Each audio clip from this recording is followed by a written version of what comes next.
这个女人一睡觉就会来到凶杀现场，周围迅速被黑暗侵蚀，将她带到另一个世界，目睹整个作案过程。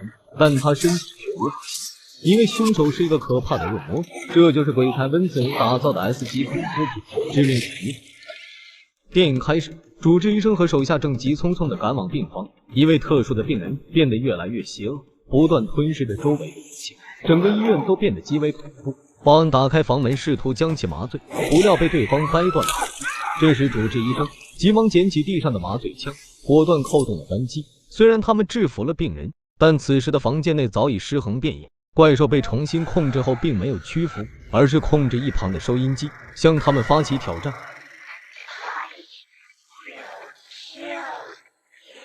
镜头一转，来到20年后，女主曼迪是个即将生产的上班族。这天，她拖着疲惫的身体回到家后，只因关掉了电视，就惨遭丈夫的家暴。也正因为这一举动，让这个禽兽付出了惨重的代价。为了腹中的胎儿，每次家暴后，曼迪都选择用沉默治愈内心的创伤。晚上，丈夫独自睡在客厅，突然厨房里传来一声巨响，她循声查看，发现桌上的破壁机居然自己动了起来，而且冰箱门也被莫名打开。下一秒，客厅里的电视突然开启，沙发上还出现一个诡异的黑影。男人急忙打开电灯，一切又恢复了正常，但沙发上的坐垫明显有被做过的痕迹。就当男人感到一脸惊慌时，那个黑影突然出现在身后，毫不客气地扭断了他的脖子。曼迪听到声响后，起身来到楼下，眼前的一幕让她彻底震惊。更恐怖的是，杀死丈夫的黑影并没有离开。曼迪见状，迅速向楼上跑去。就在她即将关闭房门的一瞬间，却被对方一把撞开，重重地摔在地上。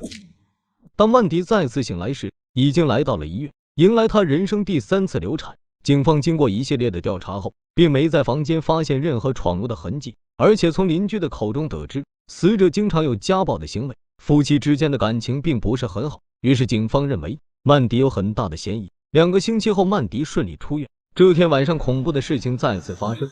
窗外的路灯突然闪烁起来，黑影在忽明忽暗的灯光下若隐若现。曼迪适感不妙，急忙拉上了所有窗帘，但他为恶魔打开了一扇门。幸运的是，这次恶魔并没有对他发起进攻。第二天，为了安全起见，曼迪用木板封锁了所有门窗。当妹妹过来看望时，只能从一个小小的窗口进入。看着他在墙上撞击的裂痕，曼迪恨透了这个男人。他之所以忍受这段时间的痛苦，只是想拥有一个属于自己的孩子，体会一下血肉之亲的感受。原来在他8岁时就被现在的父母领养，可他对亲生母亲没有任何印象。镜头一转，一位导游忙完一天的工作后，准备收拾东西下班回家。这时，幽深的走廊里突然传来一声巨响。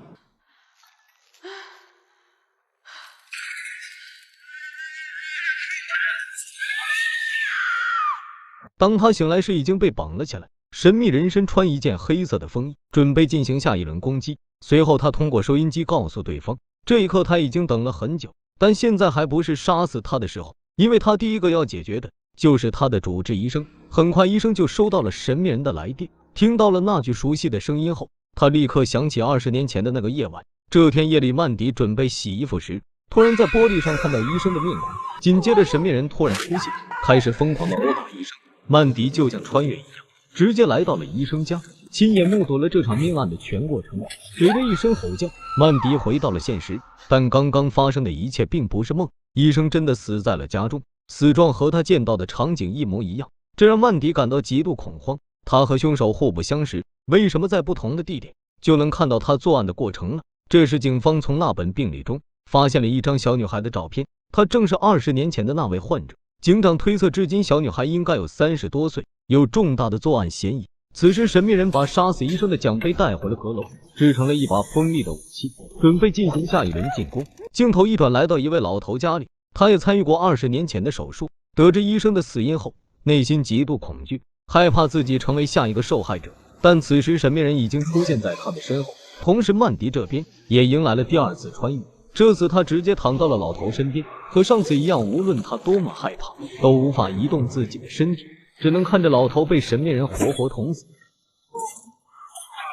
因为这次离得很，曼迪终于看清了凶手的模样。天亮后，在妹妹的陪同下，第一时间来到警局报案，向他们描述了整个作案过程。可黑妹认为这简直就是胡扯，怀疑曼迪精神出现了问题。但事关人命，他们还是决定去现场一探究竟。没想到当他们推开房门的一瞬间，真的见到了那具尸体，死状和曼迪描述的一模一样。随后曼迪给警方提供了凶手的自画像，可警方看过后再次陷入了沉思，因为上面的人物比恶魔还要恐怖。随后曼迪接到一个电话，对方正是那个神秘人，而且杀戮才刚刚开始，从现在起他会杀光所有掩盖真相的人。曼迪想让他停止杀人，下意识地喊出了加百列的名字。加百列听后得意地笑了，可曼迪却感到十分诧异，他根本不认识这个凶手，为什么会喊出对方的名字？除非8岁前他们就已经认识。为了查出真相，曼迪直接找到养母，问他加百列到底是谁。母亲听后突然变得惊慌起来，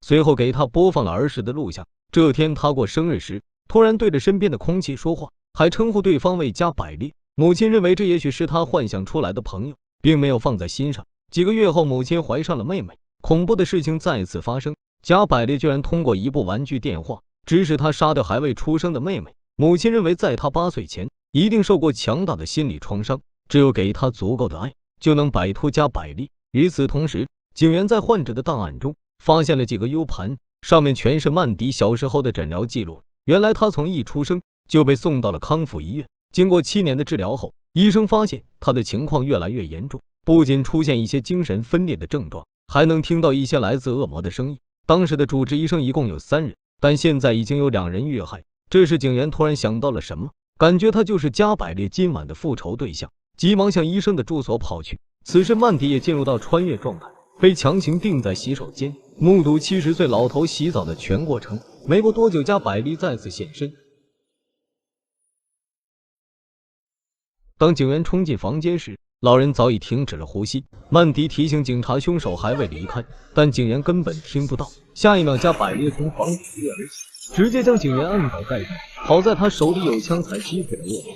随后2人展开了一场精彩刺激的追逐大战。虽然恶魔的身手比较敏捷，但警员也不甘示弱，一路追到恶魔的老巢，可最终还是让他给逃走了。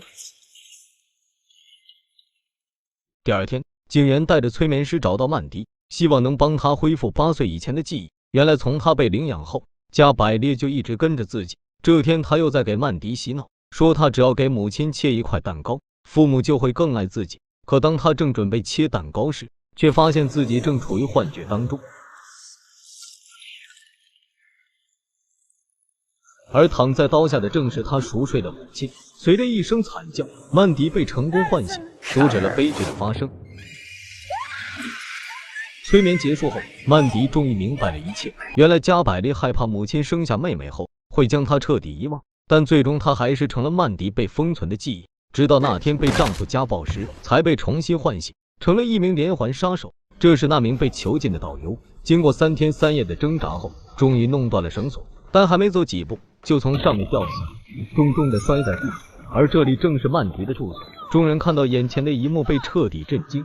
同时女人的出现让这起凶杀案发生了转变。随后警方在阁楼里找到了神秘人的装备和那把杀死医生的圣剑。由于这些东西全部出现在曼迪家里，所以警方认为他就是第一嫌疑人。可当他们对曼迪审讯时，男警员突然接到加百列的来电，对他们发起公然挑衅，同时也帮曼迪洗脱了罪名，让故事再次发生了反转。但在他们没有找到证据前，还是将曼迪关进了监狱。此时妹妹为了查出加百列的身份，专程来到那栋古老的医院寻找线索。别的先不说，就凭她这胆量也值得大家给她点赞。最后她在档案室里找到几盘录像带，原来曼迪的母亲名叫赛琳娜，15岁时遭人强奸，生下孩子后便把她送到了科研医院。而这位母亲正是从阁楼上掉下来的导游。原来曼迪从一出生背后就长着一个如同怪兽一般的恶性肿瘤，医生称这种情况为寄生双胞胎，2个胚胎在子宫发育时没有完全分离，它像寄生虫一样不断吞噬着主体的身体。而这个恶魔正是加百列。随着时间的流逝，加百列变得越来越强大，不仅能控制他的视觉神经，还可以控制曼迪的身体。最厉害的是，他还能操控周围的电力系统。医生本来决定将他彻底切除，但这样会对曼迪造成生命危险，于是他们只切除了身体，将大脑彻底封存在曼迪的头骨中。但没想到在那场家暴中，加百列又被重新唤醒。随后他借助曼迪的身体杀死了丈夫和3名医生。而在他作案时，曼迪则被困在了精神世界，无法行动。此时监狱里的曼迪遭到几名女囚犯的殴打，这一举动导致加百列彻底黑化，再次掌握身体的控制权，展开了一场精彩刺激的虐杀史。随后来到档案室，拿回属于自己的东西，展开了第二轮的屠杀。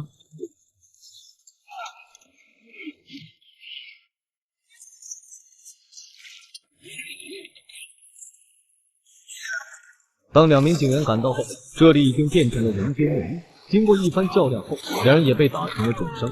离开警局后，加百列直接来到医院。母亲和妹妹是他最恨的人，一个将他无情抛弃，另一个从他身边夺走了曼迪。只有杀掉他们，才能一解心头之恨。曼迪想阻止他伤害妹妹，但身体却无法移动。紧急时刻，妹妹鼓励他一定要夺回自己的身体，因为加百列才是导致他3次流产的罪魁祸首。怀孕期间，他不断吸食着胎儿的营养，让自己变得更加强大。曼迪听后，内心的小宇宙瞬间爆发，重新夺回了身体的控制权。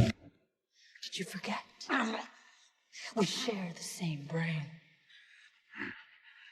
Not anymore. You don't get to control me ever again. 最后将恶魔永远封印在专门为他创造的精神监狱里。